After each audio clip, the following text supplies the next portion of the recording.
الحمد للہ رب العالمین والصلاة والسلام علی سید المرسلین اما بعد فاعوذ باللہ من الشیطان الرجیم بسم اللہ الرحمن الرحیم۔ آئیے اردو سیکھیں، سلسلہ جاری ہے۔ تعمیر ادب حصہ اول میں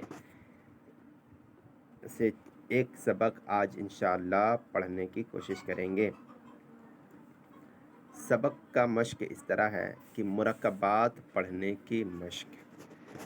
مرکبات کسے کہتے ہیں؟ مرکبات کا مطلب ہوتا ہے ایک سے زیادہ حروف ملے ہوئے ہونا، یعنی ایک سے زیادہ حروف اگر ملے ہوئے ہو تو اس کو مرکب کہتے ہیں۔ کم سے کم 2 حروف ہونا چاہیے، اور 2 سے زیادہ ہوگا تو اسے مرکب ہی کہیں گے۔ کم سے کم 2 حروف ملے ہوئے ہونا یہ مرکب ہے۔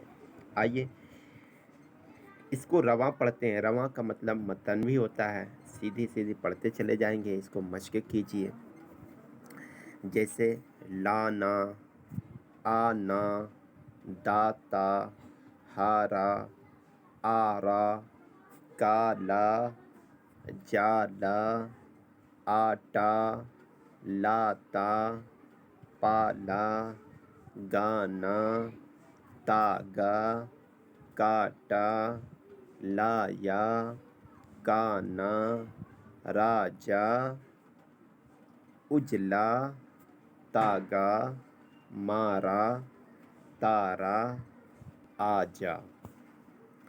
اسے بار بار مشق کیجئے، بار بار ویڈیو دیکھیے، انشاءاللہ جلد ہی آپ کو اردو میں روانگی آ جائے گی۔ اور اگر لکھنے کی خواہش مند ہے تو اسی کو دیکھ کر لکھنے کی عادت بنائیے، تو آپ لکھنے بھی سیکھ جائیں گے۔ زیادہ سے زیادہ مشق کیجئے کہ اردو لکھنے اور پڑھنے ہی سے آتا ہے۔